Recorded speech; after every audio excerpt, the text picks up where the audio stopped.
오늘 함께 은혜 나누실 말씀은 마가복음 1장 12절부터 15절까지 말씀입니다. 성령이 곧 예수를 광야로 몰아내신지라 광야에서 40일을 계시면서 사탄에게 시험을 받으시며 들짐승과 함께 계시니 천사들이 수종들더라. 요한이 잡힌 후 예수께서 갈릴리에 오셔서 하나님의 복음을 전파하여 이르시되 때가 찼고 하나님의 나라가 가까이 왔으니 회개하고 복음을 믿으라 하시더라. 아멘. 오늘 마가복음 1장 12절부터 15절까지 말씀을 중심으로 광야와 갈릴리로 이와 같은 제목으로 함께 은혜를 나누기 원합니다.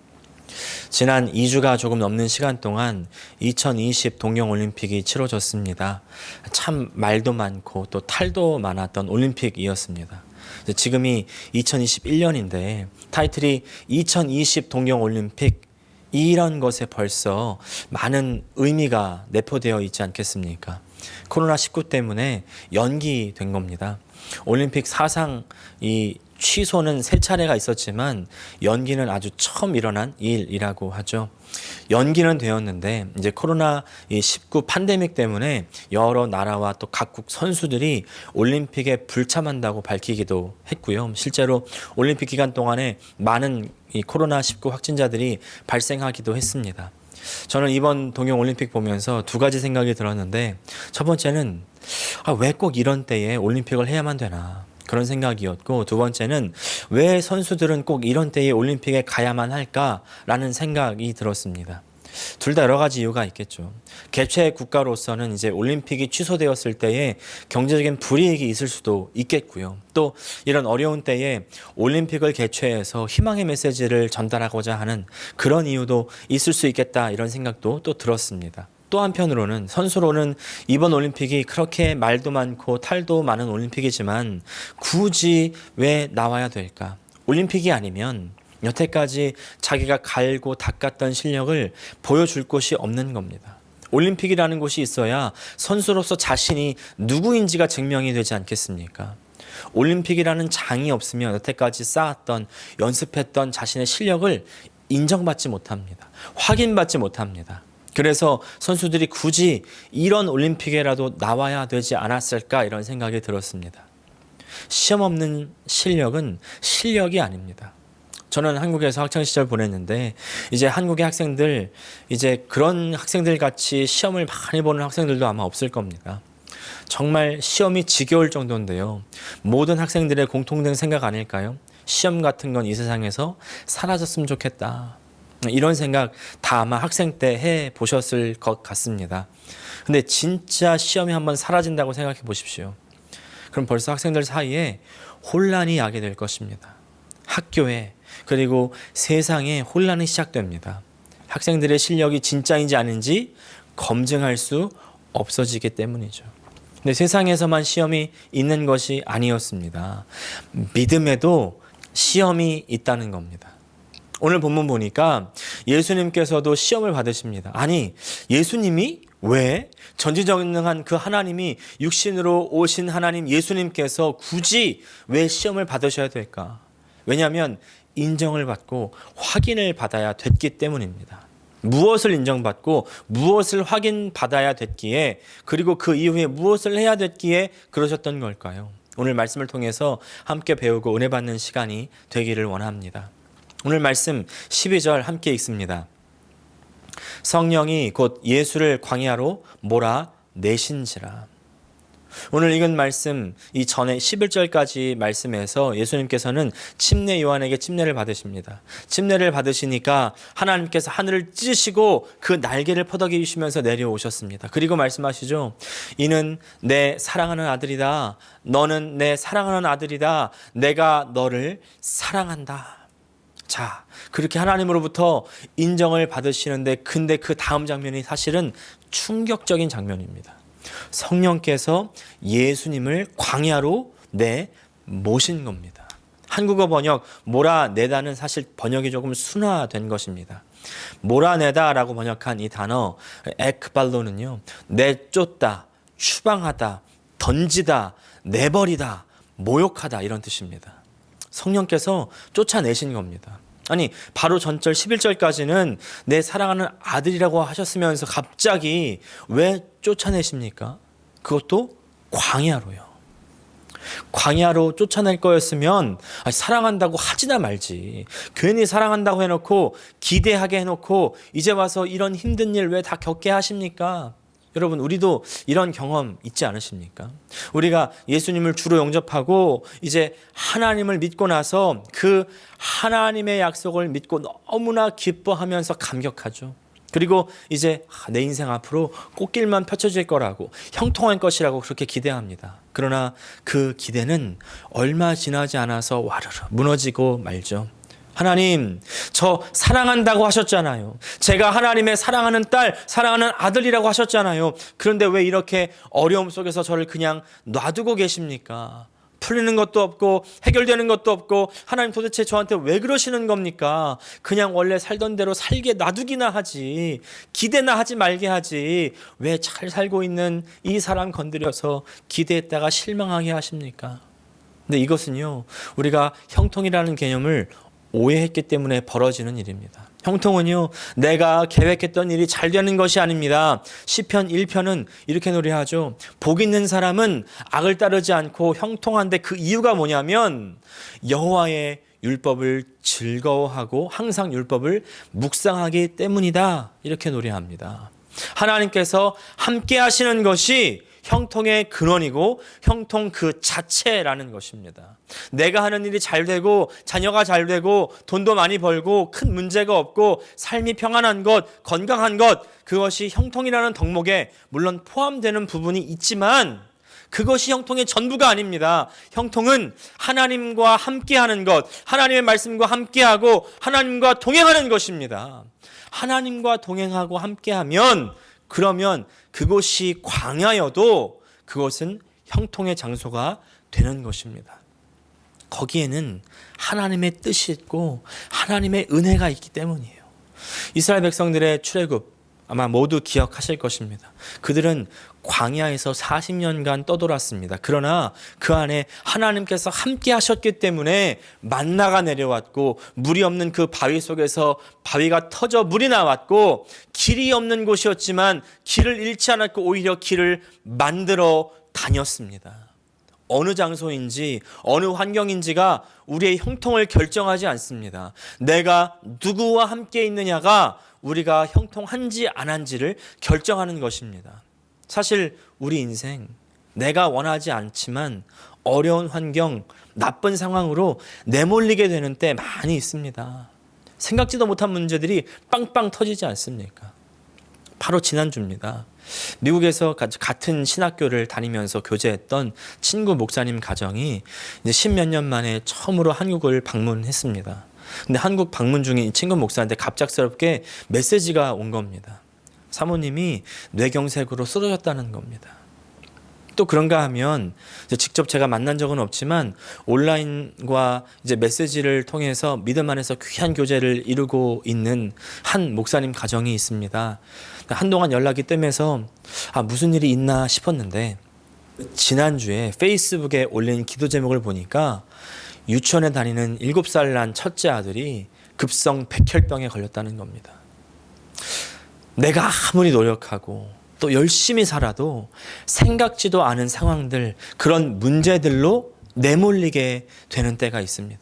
근데 그때 내가 누구와 함께 있습니까? 그때 함께 있는 게 돈이고 사람이고 그렇다면 소망이 없는 겁니다. 그때 내가 나를 지으신 하나님, 나를 구원하시는 하나님, 그리고 나와 동행하시면서 교제하시는 그 하나님과 함께 한다면 그것이 나에게 형통인 줄 믿습니다. 아무리 내가 내몰려도 성령님께서 내 모시는 것이라면 나는 그곳이 광야라도 괜찮은 겁니다. 높은 산이, 거친 들이, 초막이나 궁궐이나 내 주 예수 모신 곳이 그 어디나 하늘 나라 할렐루야. 여러분, 우리가 환경에 의해서 휘둘리는 인생 되지 말고요.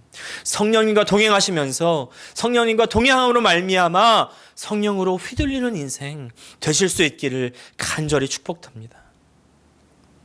또 다음 13절 상반절 말씀 보겠습니다. 광야에서 40일을 계시면서 사탄에게 시험을 받으시며, 자, 광야로 몰린 것만으로도 사실 기가 막힐 법한데, 그런데 광야에서 사탄에게 시험을 받으셨다고 했습니다. 여기서 우리가 잊지 말아야 될 것은 시험의 주체가 사탄이 아니라 사실은 성령님이라는 사실입니다. 사탄이 사용되지만 그러나 그 모든 시험을 주관하시는 분은 하나님이십니다. 마가복음에서는 이 시험의 내용에 대해서는 자세하게 다루고 있지 않지만 이 마태복음과 누가복음에서 자세히 언급합니다. 제가 지난 5월 말에 했던 이 정체성이라는 제목의 설교에서도 자세하게 다루었지만 이 시험은 먹는 것, 인정받는 것, 그리고 세상을 다스리는 것이었습니다. 그러나 그때 예수님께서는 하나님 말씀으로 모든 시험을 물리치시죠. 이때 하나님 말씀으로 시험을 물리칠 때 예수님은요, 자신이 누구인지를 분명하게 하십니다. 나는 하나님의 아들이라는 것입니다. 자신의 정체성을 분명하게 확인합니다. 그리고 나는 하나님의 아들이기 때문에 지금 조금 줄이고, 또 사람에게 인정받지 못해도, 또 지금 당장 나에게 당연한 권리, 세상을 다스릴 수 있는 그런 권리가 당장 오지 않는다고 할지라도 나는 괜찮다는 겁니다. 왜? 하나님 아들이고 하나님이 주관하는 인생이기 때문에, 하나님은 계획 가운데 있는 인생이기 때문에 하나님 말씀이면, 말씀만 있으면 된다는 것입니다. 사탄을 통한 시험이 있었죠. 그러나 그 시험을 통과하고 나니까 하나님의 아들로 확실하게 인정이 되는 겁니다. 이것이 시험의 긍정적인 기능입니다.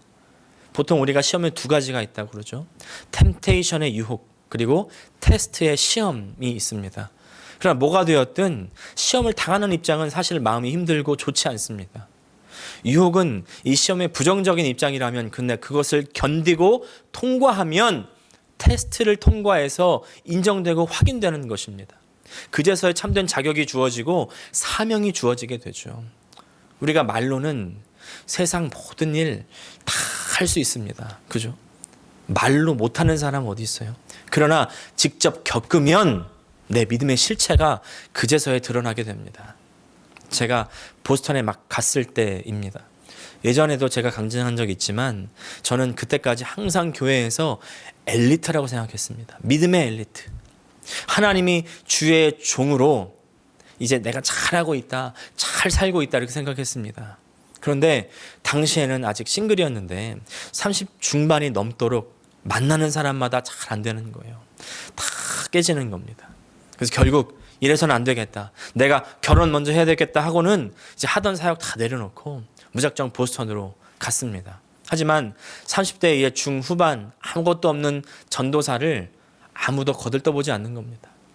친구들은 가정을 이루고 아이도 3명 4명 낳고 목사 안수도 받고 번듯한 교회 담임 목사로 간다 어쩐다 이렇게 하고 있는데, 아무것도 없고 볼품없는 저를 보는데 좌절이 되고요, 낙심이 되고 실패감이 몰려드는 겁니다. 심한 우울증이 찾아왔습니다. 보스턴은요, 세계 제1의 교육도시죠.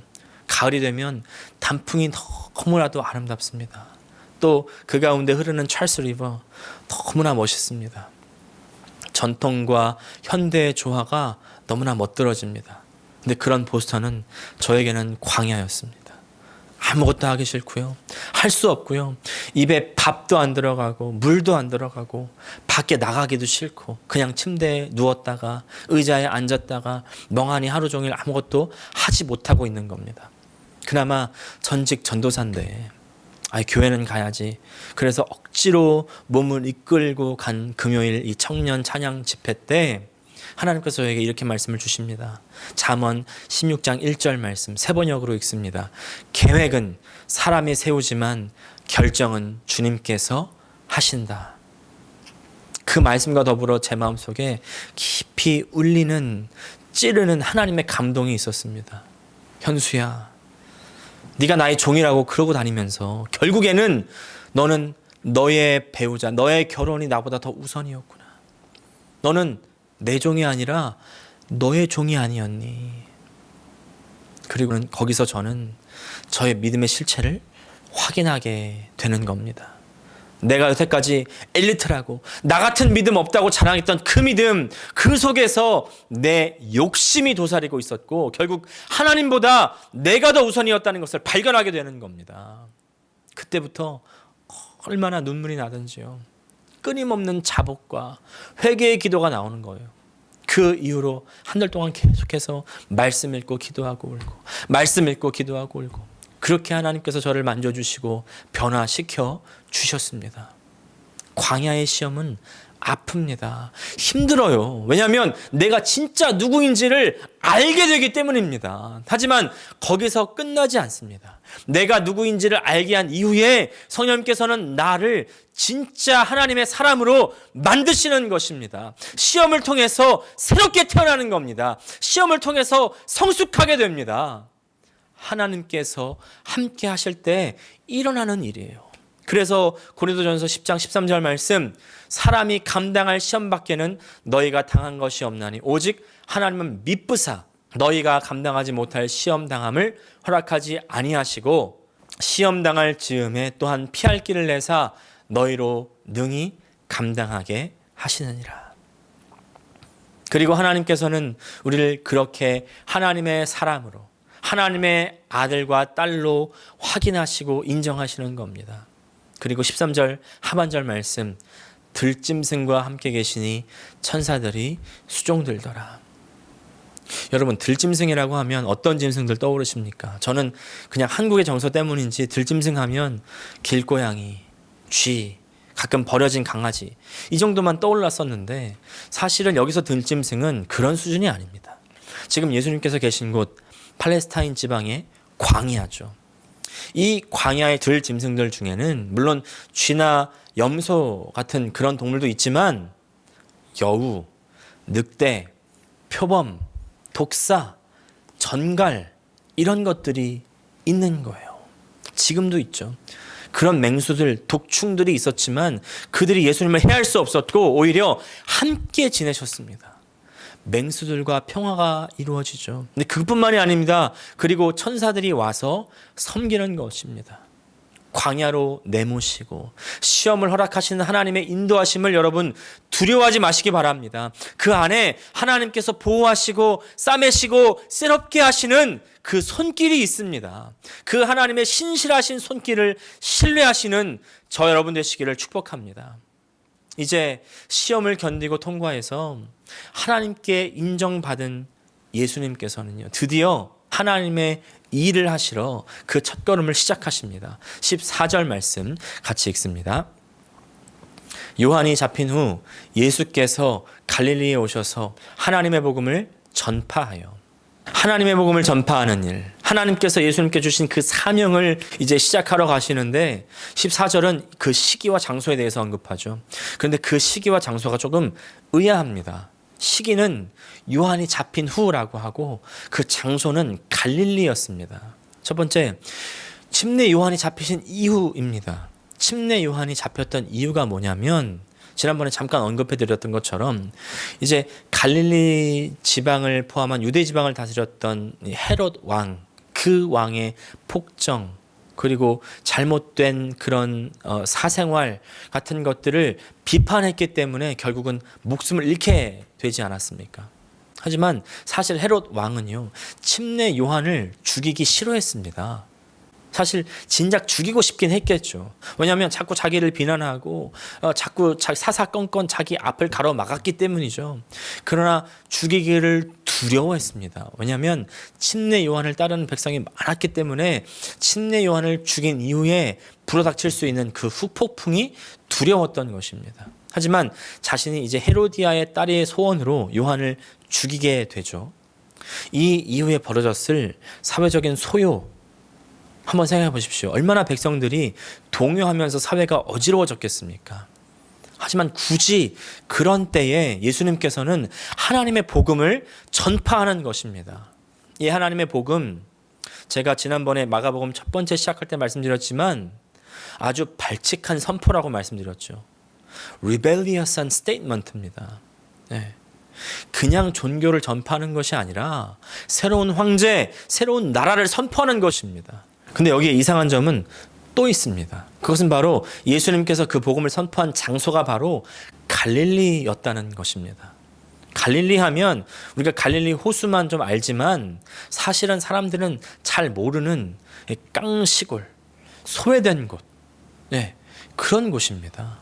당시 예수님이 어린 시절에 살았던 동네가 나사렛인데, 나사렛도 이제 갈릴리 한 지방 동네였죠. 나사렛이 갈릴리에서도 사실은 더 시골입니다. 오죽하면 당시에 이제 빌립이라는 사람이 자기 친구 나다니엘에게 저기 예수라는 대단한 인물이 하나 있는데 한번 가보자라고 할 때 그 나다니엘이 이렇게 말합니다. 무슨 나사렛에서 훌륭한 인물이 나올 수 있겠느냐라고 할 정도로 시골이었던 동네가 바로 갈릴리라는 겁니다.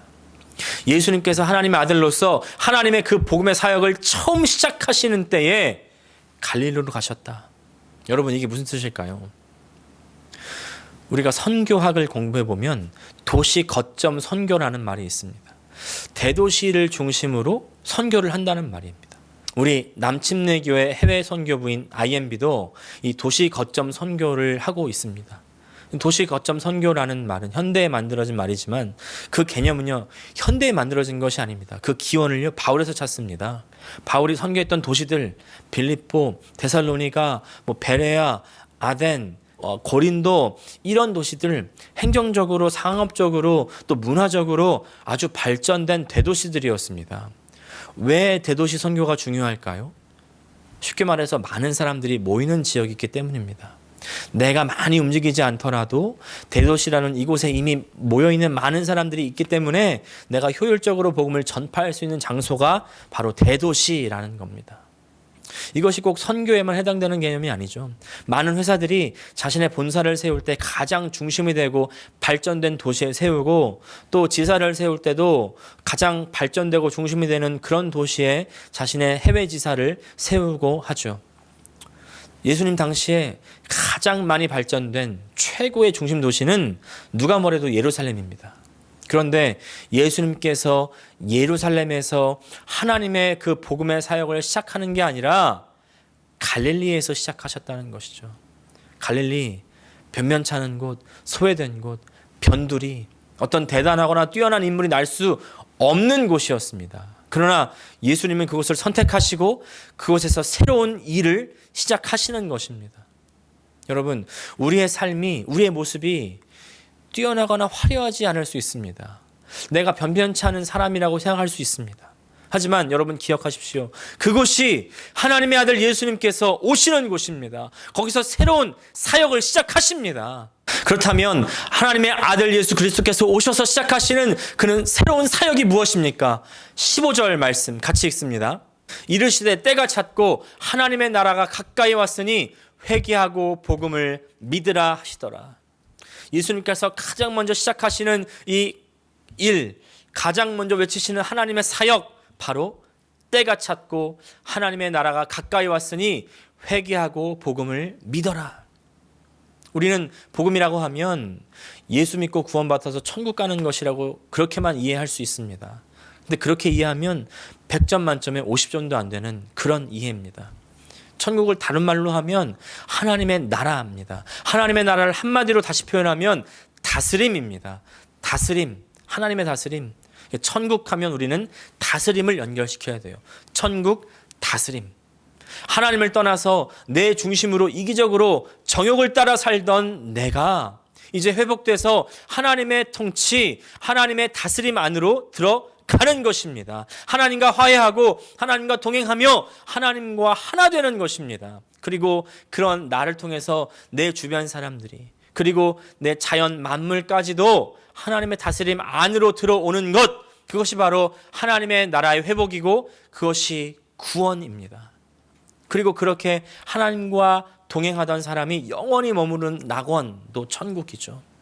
그래서 예수님께서 오신 이유는 그냥 나를 천국 보내려고 하는 그런 1차원적인 것에만 머무르는 것이 아니라 하나님의 나라, 바로 그 다스림, 그 천국을 회복하고 이루시기 위해서 오시는 것입니다. 그리고 이 하나님의 나라는 내가 지금부터 이룰 수 있습니다. 내가 죽어서 가는 게 아니라 지금 우리 삶 속에 이루어야 하는 것입니다. 그래서 때가 찼고 하나님의 나라가 가까이 왔으니 회개하고 복음을 믿어라. 복음이 무엇입니까? 복음은 예수 그리스도. 복음이신 예수 그리스도께서 이제 오셨으니 회개해라. 돌이켜라. 너의 중심에서 살던 너의 나라, 이 세상 나라에서 돌이켜서 이제 하나님의 중심의 나라, 하나님의 나라로 들어가라. 그런 것입니다. 여러분, 이것이 바로 예수님의 사명이었습니다.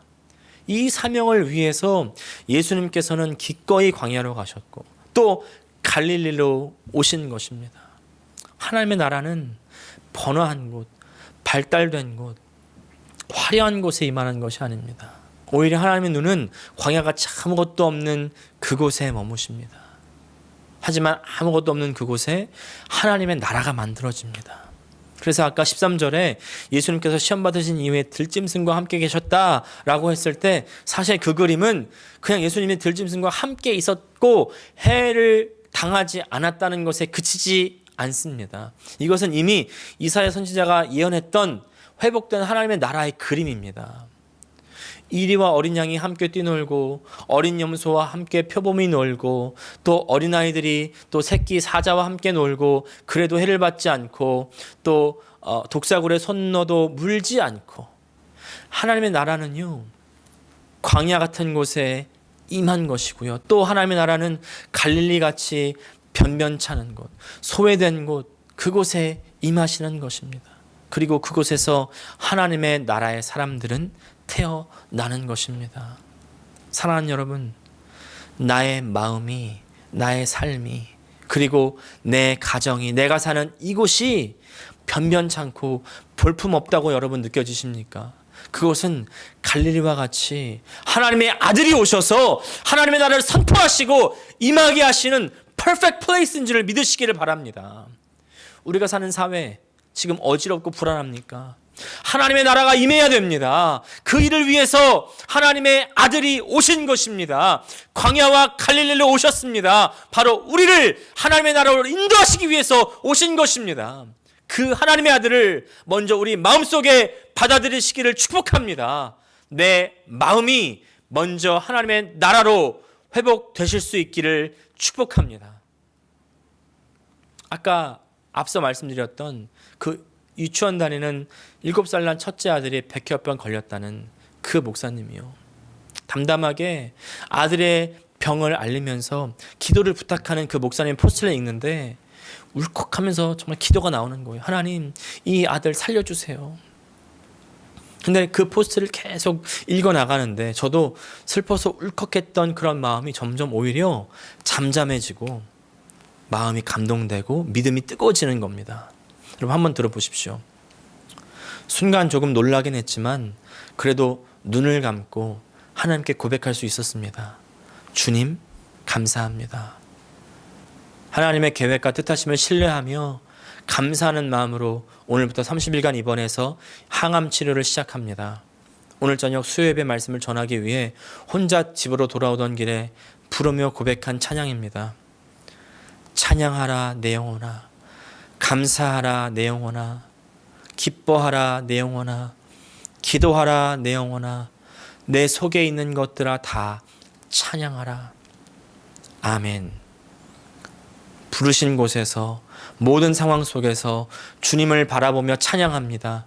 그동안 설교해 왔던 대로 그대로 이제 제 삶으로 감사하며 증명해 나갈 차례입니다. 온전히 주님만 높임을 받으소서. 아내와 저는 기도의 능력을 믿습니다. 이 목사님의 상황 지금 누가 봐도 광야입니다. 갈릴리입니다. 부족하고 황폐해졌습니다. 근데 이 목사님의 마음은요, 그 목사님의 믿음은 하나님의 다스림을 구합니다. 하나님을 바라보고 찬양합니다. 하나님께 다 맡겨버립니다. 하나님의 아들이신 예수님께서 오셔서 선포하신 그 하나님의 나라의 복음이 여기에 이루어진 것 아니겠습니까? 저는 하나님께서 이 목사님의 아들을 고쳐주시기를 간절히 기도합니다. 하지만 치유의 여부와 상관없이 이미 마음에 하나님의 나라가 임했습니다. 사랑하는 여러분, 하나님의 아들은 하나님의 나라를 세우시기 위해서 광야의 시험을 통과하시고 변변찮은 갈릴리로 임하십니다. 하나님 나라의 복음을 선포하십니다. 오늘 우리의 마음에 광야가 있습니까? 하나님의 은혜로 다 견디고 통과하실 수 있기를 바랍니다. 그리고 변변찮은 그런 갈릴리와 같은 우리 삶에, 우리 마음에 하나님의 나라가 임하시기를 간절히 축복합니다. 기도하겠습니다. 하나님 아버지, 우리가 때때로 광야와 같은 그런 황폐하고 힘든 상황 가운데 내몰릴지라도, 그러나 그때 내가 하나님과 동행하게 하여 주시고 하나님의 약속을 신뢰하게 하여 주시고 하나님은 꼭 붙드는 내가 되게 하여 주시옵소서. 그 광야와 같은 나의 삶에, 갈릴리와 같은 나의 마음에 임하시는 하나님의 아들의 그 복음의 말씀이 우리 마음 가운데 울려 퍼지게 하여 주시고, 우리 광야 같은 삶에, 갈릴리와 같은 마음에 하나님의 나라가 선포되어 이루어지게 하여 주시옵소서. 예수님의 이름으로 기도합니다. 아멘.